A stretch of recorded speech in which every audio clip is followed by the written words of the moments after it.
স্থলনিম্নচাপের প্রভাবে সারা দেশে বৃষ্টি হচ্ছে, তবে আগামীকাল থেকে পরিস্থিতির উন্নতি হতে পারে।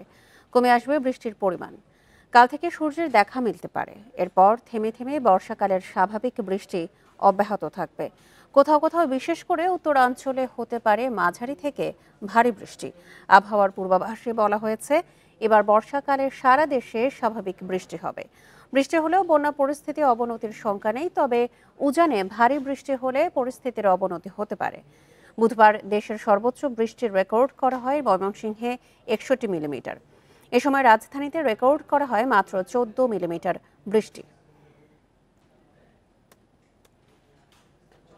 যখন মৌসুমে একটা সক্রিয় থাকবে সেক্ষেত্রে ভারী বৃষ্টির ইয়ে থাকবে। তবে এখন যে অবস্থা দেখা যাচ্ছে দেশের উত্তরাঞ্চলে কোথাও কোথাও মাঝারি ধরনের ভারী থেকে ভারী বৃষ্টিপাতের সম্ভাবনা রয়েছে। সেটা রংপুর, ময়মনসিংহ, সিলেট বিভাগে। অতি ভারী বৃষ্টিপাতের সম্ভাবনা আপাতত নেই।